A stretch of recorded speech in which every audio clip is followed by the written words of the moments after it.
sempurna secara sebagaimana adanya. Namun demikian bukan berarti kita tidak punya kesempatan untuk bisa memahaminya, meskipun dalam grade-grade di bawah yang makna seutuhnya itu. Nah, kemudian kita diajari dengan tauhid sifat, bahwa Allah itu punya sifat pandai. Nah, kita bisa memahami kemudian bahwa Allah itu maha pandai. Kita mempelajari ilmu sampai seluruh ilmu dunia akhirat ini kita kuasai semua, dan kita mengerti kepandaian tingkat tertinggi itu seperti itu. Ya, tapi kata seperti yang diulang-ulang Mas Dino itu kalau ngebel, itu belum.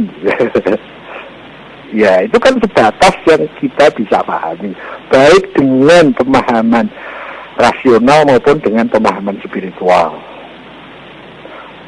Seluruh pemahaman tentang alam semesta, bukan alam semesta itu bumi saja atau dunia saja, alam semesta itu seluruh alam sebelum dunia dan alam setelah dunia, itu seluruh alam kita sudah pahami semuanya, yang lahir dan yang batin, sehingga kita mampu mengatakan ilmu tingkat tertinggi itu ini loh. Nah, Allah itu maha berilmu, berarti ilmu Allah setingkat itu. Itu belum, masih belum. Allah lebih tinggi lagi dari itu, dan keilmuan Allah, maha alimnya Allah itu sempurna. Nah, kita bisa memahami sesuai kapasitas kemampuan kita, memahami bahwa Allah maha pandai. Semakin kita banyak ilmunya, semakin kita punya wawasan yang jauh lebih luas, semakin kita akan memahami mana ilmu yang lebih bermutu dari ilmu yang kurang bermutu. Nah, kita kemudian bisa mengatakan, berarti Allah itu pandai sekali, seperti ini. Ya, kita mengatakan seperti ini, seperti itu, karena kita bisanya seperti itu. Nah, jadi disitulah kemudian kita bisa mengingat Allah. Mengingat yang mana? Mengingat kapasitas pemahaman kita terhadap kebagaimanaan Allah, terhadap sifat-sifat Allah itu. Kalau kita disuruh misalnya mengingat yang kesempurnaan Allah sebagaimana adanya, ya siapa yang mampu? Ya, dan kita tidak diperintah seperti itu. Kita diperintah sesuai dengan kapasitas kita masing-masing, dan kita diperintah untuk selalu berproses untuk meningkatkan mutu kedirian kita masing-masing. Jadi kayaknya begitu. Nah, sedikit lagi ya. Nanti ada memang dalam pembahasan yang sangat serius itu ada satu tahapan perjalanan spiritual seseorang yang dia sampai kepada makom tak lagi kenal Tuhan. Lucu kan? Perbandingannya seperti ini. Saya dulu waktu kecil itu merasa tentang Allah itu jelas. Allah itu di atas, berarti di atas langit, gitu kan? Allah itu pandai, pokoknya pandai banget itu dari guru saya lebih pandai lagi. Ada bayangan-bayangan yang jelas, gitu ya. Tetapi semakin kesini, semakin berproses, semakin belajar, semakin kabur. Apa maksudnya Allah di atas? Kalau di atas dikaitkan dengan langit, itu terkait dengan ruang. Dan setiap dikaitkan dengan ruang, itu pasti adalah makhluk. Dan Allah tidak terkait dengan ruang dan waktu. Karena setiap yang terkait dengan ruang dan waktu pasti terbatas. Nah, yang tadinya waktu saya kecil bahwa Allah Maha Tinggi itu jelas, sekarang saya menjadi semakin kabur, semakin tidak jelas. Jadi nanti ada hukum, mungkin semacam hukum keterbalikan gitu. Orang yang semakin merasa jelas tentang Tuhannya itu justru menunjukkan harus lebih berproses lagi, gitu ya. Sampai kita akan semakin kabur sesungguhnya tentang Allah itu seperti apa. Nanti sampai ada makom yang disebut makom dolim dan jahil. Maaf, itu nisbahnya antara makhluk dengan Tuhannya, bukan sesama makhluk ya. Ada satu makom yang dia tak lagi mampu mengenal Allah. Kenapa? Dia sudah mempunyai pandangan spiritual bahwa Allah tak seperti apapun. Begitu dia mengingat Allah, tak terlintas apapun. Dia tak mampu untuk membatasi Allah dengan lintasan-lintasan yang dibikin oleh dirinya. Jadi itu ada makom kesucian pertama yang disebut makom zuluman jahula. Seperti itu. Wah, di PHMI kan Mas Anu ya. Om, pastinya hadis Om. Iya, berarti harus break dulu saat sih. Ya, kalau seperti itu ya Mas Idris. Jadi perintah untuk mengingat Tuhan itu bukan Tuhan yang seutuhnya, Tuhan yang sebagaimana ada, yang bukan. Sekapasitas kemampuan kita, dan kita diperintahkan untuk selalu menaikkan mutu kapasitas itu. Kurang lebih seperti itu yang mau saya sharingkan. Saya khawatir dimarahi sama Dimas Ndoro Sani. Monggo, Dimas silakan ngopi dulu deh. Ya, monggo sih, Bang. Ya. Assalamualaikum. Waalaikumsalam warahmatullahi wabarakatuh. Ya, Magic Listener, apakah saat ini Anda sudah merasa tua atau Anda sekarang sudah merasa dewasa? Lalu, bagaimana dengan mereka yang sudah merasa tua tapi belum merasa dewasa? Dan mereka yang sudah merasa dewasa tapi belum tua? Kalau Anda masih bingung, Arfan Pardiansyah, penulis buku bestseller Life is Beautiful and Cherish Every Moment, akan membahas tema Jadi Tua Itu Pasti, Jadi Dewasa Itu Pilihan. Akan hadir dalam Friday Spirit hari Jumat tanggal 8 Februari 2008 dari pukul 7 sampai dengan 8 pagi di Radio Ramako 105.8 The Magic of Jakarta.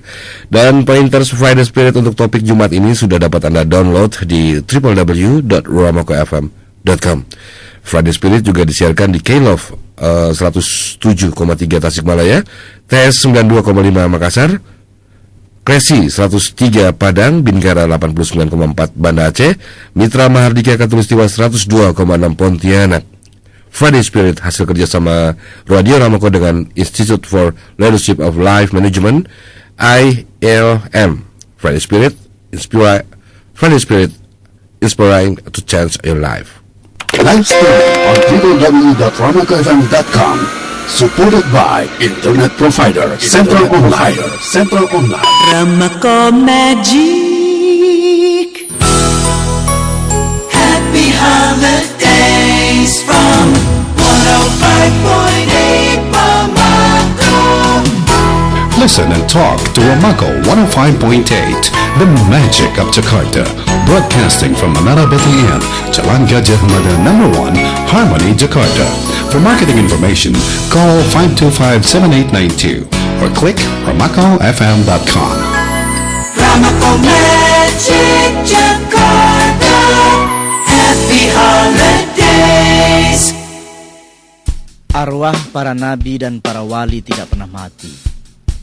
Begitupun yang mati syahid, karena mereka bersaksi dengan jiwanya yang suci.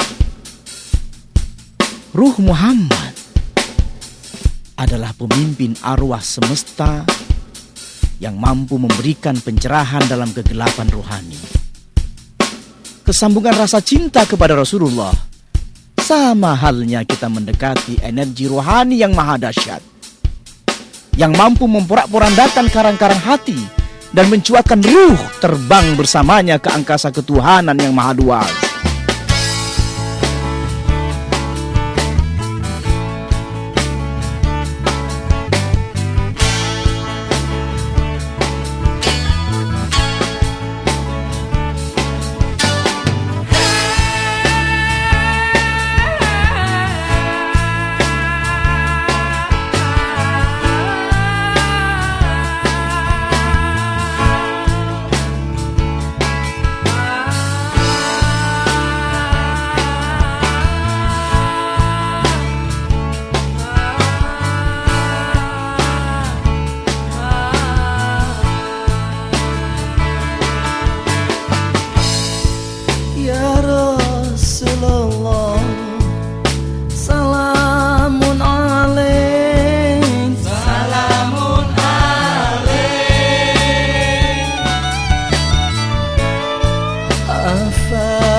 Ramaka 105.8 The Magic of Jakarta. Baik, Magic Listener, masih bersama saya Indra Samudra dan tentunya teman sharing kita Siwa Agus Hidayat. Juga masih dalam berproses menuju kesejatian diri untuk edisi hari ini, hari Kamis tanggal 7 Februari 2008. Silakan, saya akan tunggu Anda yang ingin telepon ke Siwo ya secara live di 6332705 atau juga 6332704, dan dari SMS akan saya pilih 3 SMS berikutnya ya. Assalamualaikum Siwo. Waalaikumsalam warahmatullahi. Iya, kita terima telepon, silakan di 6332705 atau juga di 6332704. Dan tentunya juga bagi Anda semua para pendengar berproses menuju kesejahteraan diri yang ada di Pontianak ya, melalui Mitra Mahardika Katulistiwa 102,6 FM. Kemudian juga yang bisa menggunakan kami akses melalui Innovation Channel ID 204 atau juga live streaming di www.ramokofm.com. Assalamualaikum. Waalaikumsalam. Iya, dengan siapa ini? Dengan Pak Yono, Jakarta Barat, Pak. Bapak Yono, Jakarta Barat yang tadi ya? Ya udah, Pak. Bisa dipersingkat pertanyaannya Pak Yono ya? Assalamualkum, Siwo. Waalaikumsalam warahmatullahi wabarakatuh. Ya, terima kasih, Siwo. Yang tadi saya sudah cukup jelas, Siwo. Ada satu lagi nih, Siwo. Yo. Merdeka atau mati. Nah, di sini orang selalu milih merdeka. Tetapi ada yang tidak merdeka. Tetapi itu juga kelihatannya derajatnya lebih tinggi. Saya bisa contoh yang Nabi Yusuf. Nah, bagaimana memahami ini Siwa? Tolong dibantu Siwa. Ya. Assalamualaikum warahmatullahi wabarakatuh. Waalaikumsalam warahmatullahi wabarakatuh. Wah, dalam perjuangan rupanya Pak Yono ya. Terima kasih Pak Yono pertanyaannya. Yang lainnya silakan, saya tunggu 6332704, 6332705, atau juga tentunya di SMS di 0818801058, meskipun nanti saya pilihkan hanya 3 SMS saja yang masuk. Silakan. Oke. Di 6332704 juga masih saya tunggu ya. Baik. Assalamualaikum. Halo, assalamualaikum. Waalaikumsalam, dengan siapa ini? Dengan Imam. Mas Imam. Iya. Di mana Mas Imam? Di Cawang. Di Cawang, silakan Mas Imam. Assalamualaikum Siwa. Waalaikumsalam warahmatullahi wabarakatuh. Iya, saya mau sharing tentang itu Siwa. Nanya lah jelasnya gitu. Tentang Islam itu adalah rahmatan lil alamin gitu sih, Tapi kok kenyataannya banyak rusuh-rusuh dari notabene orang Islam itu sendiri gitu, yang jelekin Islam. Banyak kerusuhan yang dilakukan oleh orang Muslim sendiri gitu ya Mas ya? Iya. Yang seperti apa rahmatan lil alamin itu sih, Terima kasih. Assalamualaikum. Terima kasih. Waalaikumsalam warahmatullahi wabarakatuh. Terima kasih Mas Imam di Cawang untuk pertanyaannya, dan yang lainnya silakan. Satu penelpon terakhir 6332704 atau di 6332705, dan juga Anda yang bisa mendengarkan Ramako yang berada di luar kota Jakarta, yang streaming juga di www.ramokofm.com. Assalamualaikum. Waalaikumsalam. Ya, dengan siapa ini? Dengan Udin di Ceger. Mas Udin di Ceger, silakan. Assalamualaikum Siwa. Waalaikumsalam warahmatullahi wabarakatuh. Aku lagi baca-baca terjemahan Quran Rasul Siwa. Katanya Allah itu, kata Siwa, adalah satu-satunya. Kok tapi di Quran Allah menyebutkan diri dengan kami, padahal kami itu kan istilah kata jamak, ganti ya? Untuk banyak gitu. Iya, untuk jamak. Iya. Jadi Siwa nih gimana maksud saya? Ya, Assalamualaikum Siwa. Iya, baik. Waalaikumsalam warahmatullahi wabarakatuh. Mungkin minta kejelasan dari kata tersebut Siwa, arti dari Quran itu. Baik, saya kira sudah tidak ada lagi, dan saya coba SMS ya Siwa ya. Saya akan coba bacakan ini SMS yang ada yang berkaitan dengan apa yang sudah disampaikan Siwa tadi. Dari Mentari di Jakarta. Assalamualaikum Siwa. Definisi jodoh, rezeki dan takdir menurut Siwo seperti apa? Nah, itu yang tadi di itu kan yang di ya, rezeki dan takdir. Kemudian juga ini ada hamba Allah di Tangerang. Assalamualaikum Siwo. Apa itu keluarga sakinah mawaddah warohmah dan bagaimana membentuknya? Hakikat hidup itu sebetulnya apa? Jadi dua ini ya? Dua pertanyaan. Gitu. Satu lagi, sakinah mawaddah warohmah. Bagaimana membentuknya keluarga yang sakinah mawaddah warohmah, dan hakikat hidup itu sebetulnya apa? Tuh. Satu yang terakhir mungkin saya coba ambilkan dari dari Warju, Mas atau Mbak Warju di Tomang. Assalamualaikum Siwo. Bagaimana memahami hari kebangkitan? Mungkin maksudnya ini salah ngetik ya. Kebangkitan, apa bedanya dengan kesadaran diri kita? Kebangkitan, apa bedanya dengan kesadaran diri kita?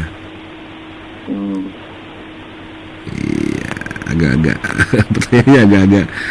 Ini harus makomnya yang tinggi seperti Siwo baru bisa jawab. Ya, makom yang jawab. Monggo Siwo. Beda. Monggo Dimas.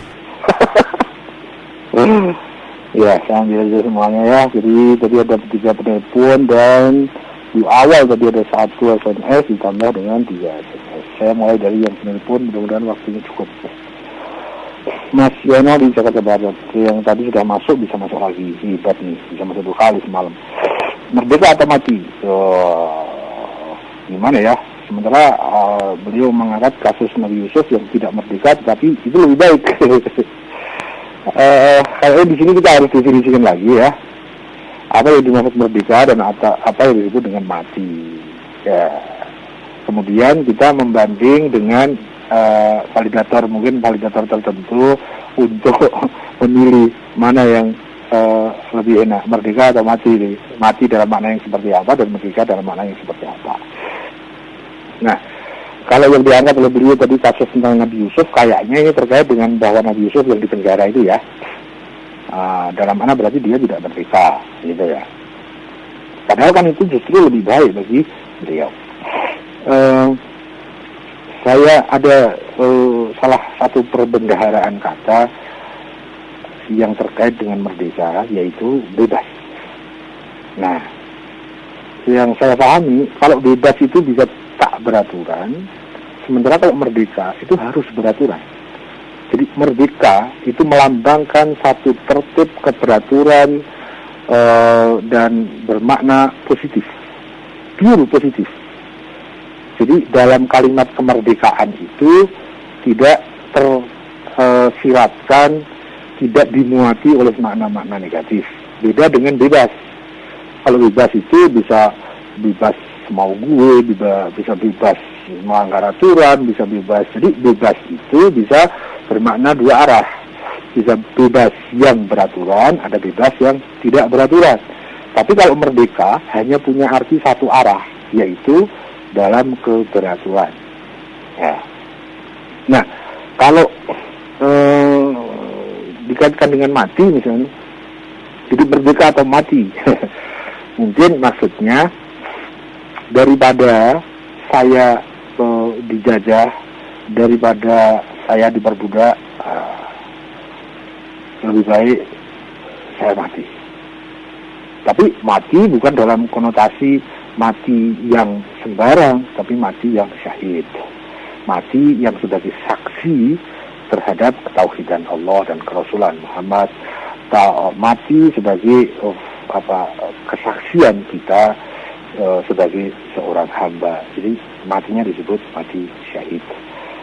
Nah, merdeka, dengan kemerdekaan itu kita bisa hidup di dunia dengan lebih tertib, lebih benar, lebih indah, lebih bahagia, dan seterusnya yang mana-mana positif.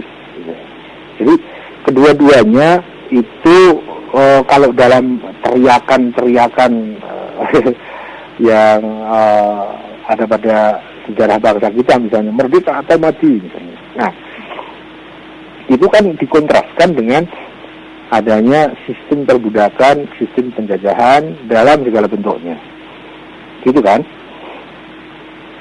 Jadi daripada dijajah, lebih baik merdeka. Kalau tidak bisa merdeka, lebih baik mati. Tapi bukan mati yang sembarang, tapi mati yang bermutu. Ya, kayaknya seperti itu. Nah, kalau kemudian dikaitkan dengan kasus bahwa Nabiullah Yusuf pernah di penjara, itu betul dia terpenjara kebebasannya, tapi bukan kemerdekaannya yang terpenjara. Kan? Kemerdekaan seseorang tidak bisa dipenjarakan dengan hal-hal fisik. Meskipun di dalam penjara orang bisa merdeka. fisiknya mungkin yang terbelenggu menjadi tidak bebas. Jadi kayaknya kita harus bedakan antara merdeka dengan bebas. Kalau bebas itu bisa berkonotasi buruk, sementara merdeka tidak bisa berkonotasi buruk. Kurang lebih seperti itu yang bisa saya sharingkan. Sepanjang yang saya tahu bahwa kemerdekaan itu semuanya baik. Ya, di sini atau di sana itu semua baik, dan kemerdekaan itu kalau dimaknakan sebagai terkait dengan materi, berarti ya bebas dari penjajahan. Yang menjajah adalah yang sifatnya materi juga, seperti bangsa kita pernah dijajah oleh Belanda sekian abad misalnya ya. Tetapi bisa jadi secara materi, secara formal kita tidak terjajah, tapi bisa jadi kita sedang menjajah diri kita sendiri sehingga kita menjadi tidak merdeka.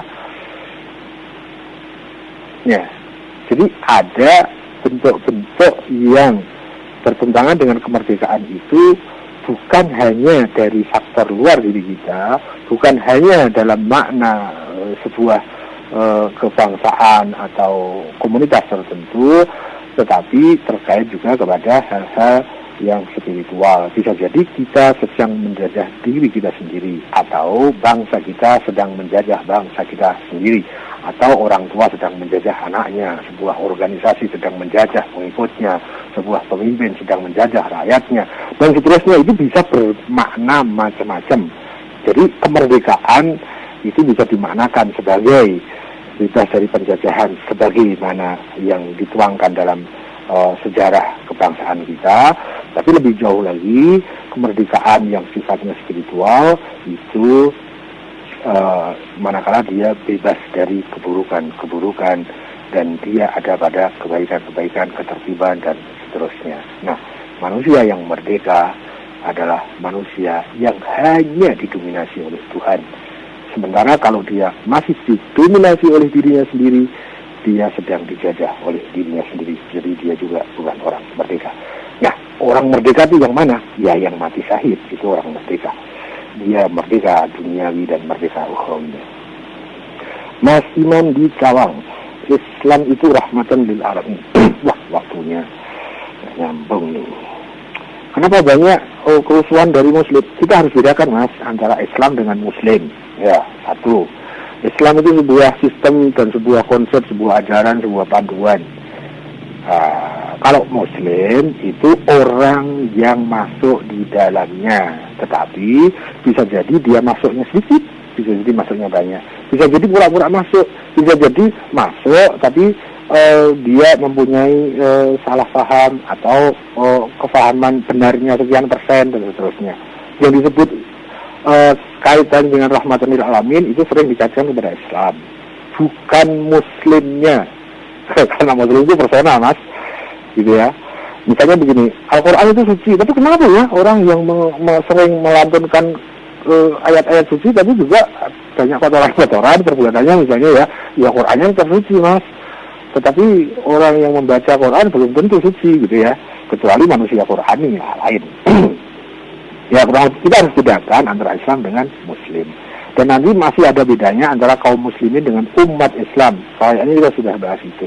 Kemudian yang terakhir yang pernah sangat panjang kita bahas dalam sharing ini, yaitu bahwa rahmatan lil alamin itu terkait langsung itu kepada Muhammad SAW, kepada Nur Muhammad, yang dimana dia diutus oleh Allah untuk memberi rahmat kepada seluruh alam.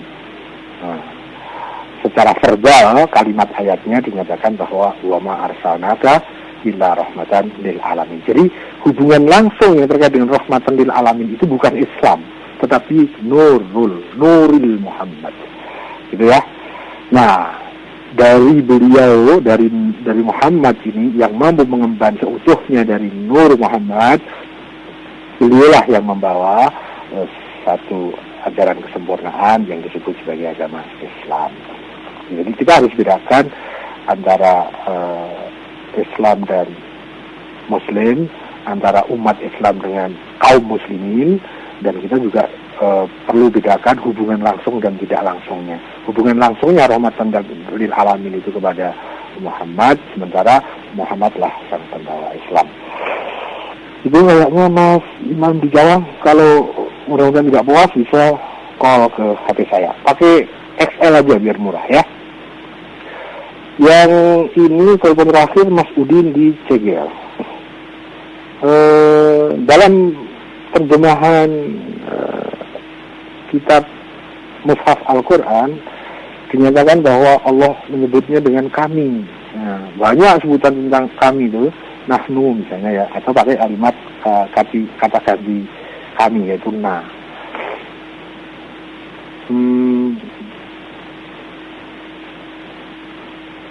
Sementara Siwa pernah men-sharingkan bahwa Allah itu satu-satunya dan tiada yang lain. Padahal kalau kami itu jamak. Gitu. Nah, kalau kita belajar sendiri pasti bingung deh. Saya juga bingung dulu.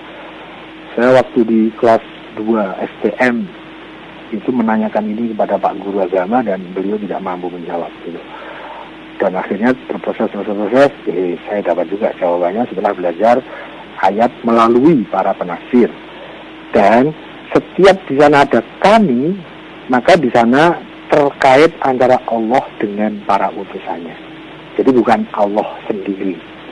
Tapi manakala nanti Allah menyebutkan dia sendiri, dia memakai ana, dia memakai saya, aku, gitu ya.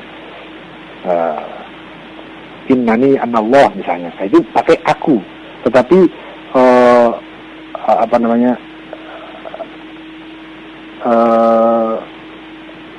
inna nahnu nazzalna dzikr misalnya gitu ya. Sesungguhnya dari kamilah Al-Quran itu diturunkan, wa inna lahu lahafizun, dan kami benar-benar menjaganya. Nah, kami itu di sana ada Allah dan utusan-utusannya. Setiap kalimat kami yang terkait dengan Allah sepanjang yang saya pahami dari pelajaran tafsir itu terkait Allah dengan utusan-utusan tertentunya. Kurang lebih seperti itu. Dan waktu tambah mepet, SMS yang pertama dari Mbak UU di Tangerang. Roh yang meninggal masih perlu tempat tinggal, apakah atau bisa berdiri sendiri? Kalau berdiri sendiri yang dimaksud apa ya? Kalau berdiri sendiri dalam makna benar-benar mandiri, tidak butuh ketergantungan kepada selainnya, itu hanya dimiliki oleh Allah Subhanahu wa Ta'ala. Jadi roh tetap dia dalam arti seperti itu tidak bisa berdiri sendiri, gitu ya. Siapa yang bisa berdiri sendiri tanpa ada bentuk ketergantungan sama sekali selain Allah Subhanahu wa Ta'ala yang satu-satunya tunggal itu. Satu-satunya, satu yang bukan bilangan, satu yang bukan kesatuan. Nah, roh yang telah meninggal apa perlu tempat? Ya, roh itu tidak mengenal ruang dan waktu karena dia makamnya lebih tinggi dari ruang dan waktu.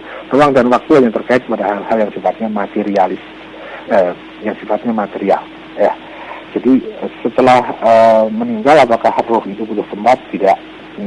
Meskipun di sana ada dimensi lain yang jauh lebih spektakuler, tetapi bukan dalam makna ruang dan waktu. Mas, terus yang berikutnya ada Mbak Mentari di Jakarta. Bagaimana definisi tentang jodoh, rezeki, dan takdir menurut Siwa? Ya, maaf ya, waktunya agak singkat, nanti bisa dilanjut sharingnya di HP. Jodoh itu sesuatu yang dipasangkan kepada setiap kita yang itu mempunyai fungsi untuk saling menyempurnakan. Jadi itu sebuah pasangan yang sangat ideal dan itu sifatnya sangat spiritual, harus diraih dengan cara-cara yang benar. Rezeki, semua pemberian dari Allah yang kita tahu atau tidak, yang kita suka atau tidak, semuanya adalah rezeki. Termasuk sakit itu adalah rezeki. Termasuk yang pada umumnya disebut sebagai problem dan musibah itu adalah rezeki. Bagi orang beriman musibah itu tidak ada, tapi seluruhnya adalah rahmat. Takdir, seluruh pengkadaran yang dari Allah Subhanahu wa Ta'ala adalah takdir.